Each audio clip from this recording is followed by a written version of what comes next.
2024 के सेशन में ये स्कूलें बंद हो रही। इसमें हमारे उत्तर दिनाजपुर में शायद मुझसे ज़्यादा पता शायद हमारे सीनियर यहाँ पर हैं उनको होगा, और भी लोग हैं बता सकते हैं। मेरी जानकारी में 73 स्कूल है जो हमारे उत्तर दिनाजपुर में बंद हो रहा है, जिसमें चकलिया गर्ल्स हाई स्कूल बंद हो रहा है, शिवरामपुर हाई स्कूल बंद हो रहा है, और भी ब्लॉकों में ऐसे पूरे बंगाल में 8,209 स्कूलों को बंद कर दिया जा रहा है। ये इस सेशन का है। 2024-25 के सेशन में फिर 10,000 स्कूलें बंद होंगी, फिर 2025-26 में फिर 10,000 स्कूल बंद होगा। जब ये सारी गवर्नमेंट स्कूलों को बंद कर दिया जाएगा तो हम और आप जो यहाँ पे बातें कर रहे हैं कि हमारे एजुकेशन सिस्टम को इम्प्रूव करना है, हमारे नेक्स्ट जनरेशन को और एडुकेटेड करने के लिए उनको प्रिविलेज कैसे बनाया जाए उनके लिए, तो एक गवर्नमेंट हम लोग चुनते हैं क्यों? ताकि वो जो काम हम नहीं कर सके वो हमारा होके गवर्नमेंट करेगा। लेकिन गवर्नमेंट की पॉलिसीज अगेंस्ट एडुकेशन हो रही है और हम एडुकेशन की बात कर रहे हैं। तो ये एक बहुत बड़ी लड़ाई है जो मैं आपको कहना चाहता हूँ कि ये जो लड़ाई है ना, ये सिर्फ एक एडुकेशन से हमारी लड़ाई नहीं है कि एडुकेशन को और इजीली लोगों तक पहुंचाना है। ये पूरी एक सिस्टम, एक पॉलिसी से के साथ हमारी लड़ाई एक बैटलफील्ड में हमको खड़ा कर दिया जा रहा है कि अब आने वाले वक्त में अपने नस्लों को एडुकेशन देना भी एक जंग से कम नहीं है। और ये जंग, ये जो यहाँ चंद लोग हम लोग बैठे हुए हैं, ये सिर्फ हम सिपाहियों के बस की बात नहीं है। ये लड़ाई पूरी आने वाली जनरेशन को अगर प्रिविलेज बनाना है तो उसके लिए जो बात हमारे डॉक्टर साहब ने कही कि सड़कों पर उतरना होगा, सड़कों पर उतरना होगा। सड़कों पर अगर हम नहीं उतरेंगे, हम अपनी तादाद, अपनी ताकत अगर सड़कों तक नहीं ला पाएंगे तो ना तो सरकार हमें सुनेगी, ना हालात हमारे साथ समझौता करेगा। ये बात मैं मानता हूँ। इसलिए आप लोगों से मेरी ये अपील है कि एडुकेशन बहुत ज़रूरी है, इस बात को मैं भी मानता हूँ। और एडुकेशन के बिना जो है सोशल रिफॉर्म नहीं हो सकता है। हमारी माली हालत की बात जो है अभी हुई, हमारी माली हालत भी नहीं सुधारी जा सकती है, हमारा विज़न नहीं सुधर सकता है। हमारी सोच को बदलना हो तो उसके लिए भी एडुकेशन चाहिए। तो ये एडुकेशन को लाने के लिए जो बात अभी यहाँ पर भी हमारे इधर भाई ने कही कि हमारे इस्लामपुर में कॉलेज है, चोपड़ा में कॉलेज है, करंदगी में कॉलेज है, लेकिन ग्वालपोखर में और चकलिया में कॉलेज नहीं है। तो कॉलेज बनाना सरकार की जिम्मेदारी है, मांग करना हमारी जिम्मेदारी है। सरकार अगर बोले कि जमीन चाहिए कॉलेज बनाने दो, मैं आज भी यहाँ पर आप सबके सामने बोलता हूँ, मैं अपनी जमीन देने के लिए तैयार हूँ। सरकार कॉलेज दे दे, मैं अपनी जमीन देने के लिए तैयार हूँ।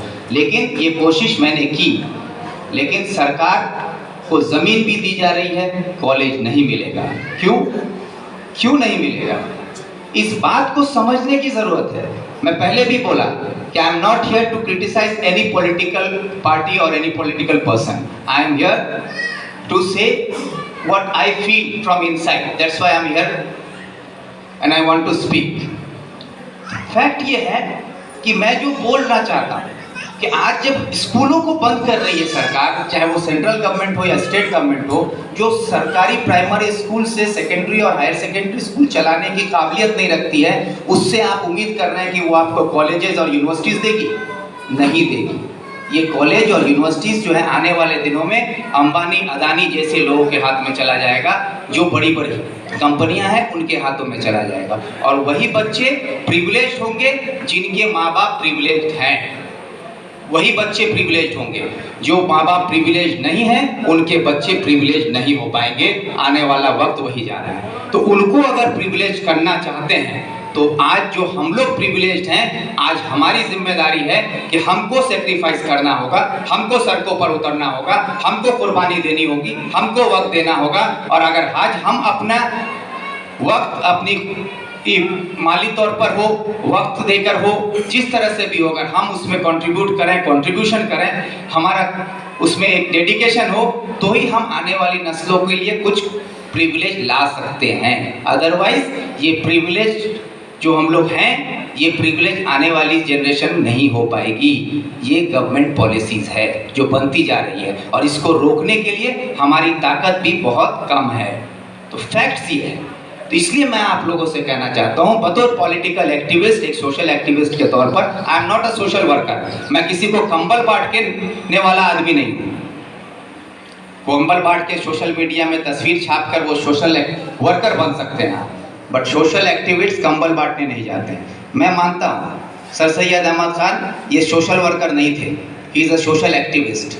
इनके सोशल एक्टिविस्ट होने की वजह से आज आप और हम सब यहाँ पर सर उठाकर पूरे देश में, पूरे दुनिया में हम लोग फख्र से घूम पाते हैं। अगर ये सोशल वर्कर होते तो किसी एक बच्चे को ले जाकर मदरसे में तालीम देते या किसी को एक को इंग्लिश मीडियम में पढ़ाते तो वो भी सोशल वर्क करते कि मैंने एक बच्चे को पढ़ाया था, मैंने 10 बच्चे को पढ़ाया था। लेकिन उन्होंने पूरी जनरेशन को, पूरे हिंदुस्तान को पढ़ा दिया, पूरी दुनिया में भेज दिया। ये एक सोशल एक्टिविस्ट का काम था। तो सोशल एक्टिविस्ट होना ज़रूरी है और सोशल वर्कर बनकर आप किसी एक या 10 की खिदमत कर सकते हैं, लेकिन social activist, being a political activist, आप पूरी जनरेशन को फायदा पहुंचा सकते हैं। इसलिए मेरी उम्मीद आप तमाम लोगों से, मेरी माँ बहनों से है कि because we all are a educated person, वहाँ से हम लोग आए हैं जहाँ एक सोशल एक्टिविस्ट ने मिसाल कायम कर दिया पूरी दुनिया के सामने, सर सैयद अहमद खान साहब ने, कि एक अकेला सर सैयद अहमद खान साहब अगर पूरे देश को, पूरी दुनिया के सामने मिसाल बनाकर खड़ा कर सकते हैं, तो उनके चमन से निकले हुए हम सब एक एक सर सैयद अहमद खान बनकर अपने स्कूलों में, अपने मोहल्लों में, अपने इलाके में हम सब भी वो काम कर सकते हैं। सिर्फ वो चाह होने की ज़रूरत है, वो उम्मीद चाहिए, वो यकीन होना चाहिए। तो इसलिए मैं आप लोगों से एक अपील करता हूँ। ये अपील शायद कुछ लोगों को लगेगा कि ये मेरा ज़ाती अपील है, लेकिन ये मेरे, यकीन मानिए, ये मेरा ज़ाती अपील नहीं है। ये फैक्ट और मौजूदा हालात को देखते हुए ये बात मैं कह रहा हूँ कि हम लोग इस्लामपुर सब डिवीज़न से ताल्लुक़ रखते हैं। हमारे कुछ किशनगंज के भी सीनियर, हमारे साथी, हमारे जूनियर यहाँ मौजूद हैं। तो ऐसा नहीं कि मैं आपको दरकिनार कर रहा हूँ, आप सब, हम सब एक हैं, क्योंकि वही किशनगंज से इस्लामपुर बना है। तो आपका ही देन है कि आपने हमें इस्लामपुर में शामिल होने का मौका दिया। तो इसलिए मैं ये कहना चाहता हूँ कि इस्लामपुर सब डिवीज़न जो है, हम सब वहाँ से हैं। और इस्लामपुर सब डिवीज़न को अगर आप तरक्की याफ्ता देखना चाहते हैं कि हमारे यहाँ कॉलेजेस हो, मेडिकल कॉलेजेस हो, इंजीनियरिंग कॉलेज हो, वोकेशनल सेंटर्स हो, और भी यहाँ पर औरतों के लिए एम्पावरमेंट हो, यहाँ पे और ज़्यादा जॉब्स हो, लोगों के हाथों में काम हो, पढ़े लिखों को रोज़गार मिले, तो इसके लिए एक लड़ाई बहुत ज़रूरी है। वो है इस्लामपुर डिस्ट्रिक्ट बनाने की लड़ाई। और उस लड़ाई में मैं चाहूँगा कि हमारे साथ तमाम दानिश्वर, तमाम पढ़े लिखे डॉक्टर्स, इंजीनियर, वकील, यहाँ के टीचर्स, आप सबको इसमें शामिल होने की ज़रूरत है। और अगर इसको हम लड़ाई को आगे बढ़ाने में कामयाब हो गए और ये लड़ाई कामयाबी तक पहुँचा दिया गया, तो यकीन मानिए कि यहाँ पर मेडिकल कॉलेज भी बनेगा, यहाँ इंजीनियरिंग कॉलेज भी बनेगा, यहाँ पे हर वो काम होगा जो आज के लिए आज हमारे यहाँ के नौजवान दिल्ली, पंजाब, हरियाणा में लाखों की तादाद में जाकर दूसरों की ज़मीनों पर काम करते हैं, दूसरे के मकानों को बनाते हैं, कोई जाके सड़कें बनाता है। उन बेरोजगारों को इसी सरजमीन पर डिस्ट्रिक्ट बनने से यहीं के सड़कों में काम मिलेगा, यहीं के मकानों को बनाने का मौका मिलेगा, यहीं पर उनको रोजगार मिलेगा और यहीं के बच्चों को यही तालीम मिलेगी, यहीं से डॉक्टर बनेंगे, यहीं से इंजीनियर बनेंगे। ये तमाम चीज़ हम हासिल कर सकते हैं। ये तभी हो सकता है जब इसको डिस्ट्रिक्ट बनाया जाए। और ये डिस्ट्रिक्ट बनाने की लड़ाई की शुरुआत मैंने की है, इसकी मांग पहले से उठ रही है। जनाब अब्दुल करीम चौधरी साहब ने कई बार इस पर चर्चा किया है। असेंबली में वाहिद एक शख्स मैंने इस पर आवाज़ उठाई थी, अभी तक नहीं बना है, लेकिन ये आवाज़ अब आगे बढ़ाने की ज़रूरत है और मैं इसके लिए पहल कर रहा हूँ। इसमें मैं आप सबका साथ भी चाहूँगा और आपका कॉन्ट्रीब्यूशन भी चाहूँगा। कॉन्ट्रीब्यूशन आपका फिजिकल भी और मॉनेटरी भी, दोनों तरह से आपको मेरे साथ आना होगा। इसकी अपील करते हुए मैं सिर्फ इतना ही कहूँगा कि मैं as a political activist, social activist में चीज़ों को देखता हूँ और मेरी सोच हमेशा ये रहती है कि ऐसा कुछ किया जाए कि एक आवाज़, एक नारे के साथ, एक हंगामे के साथ हज़ारों का फ़ायदा हो, हज़ारों मुद्दों का एक जवाब देने के लायक हम हो जाएं। यही कोशिश मैंने की है और यकीन मानिए कि हमारी ये लड़ाई इंशाल्लाह आने वाले वक्त में, जो प्रिविलेज आज हम हैं सर सैयद अहमद खान की वजह से, उनके चमन से निकले हुए हम सब जो फूल हैं, हम सब की वजह से ये इलाका भी प्रिविलेज हो सकता है। लेकिन उसके लिए सिर्फ आपका वक्त, आपका डेडिकेशन और आपका साथ चाहता हूँ। यही कहकर मैं अपनी बात खत्म करता हूँ। अस्सलाम वालेकुम।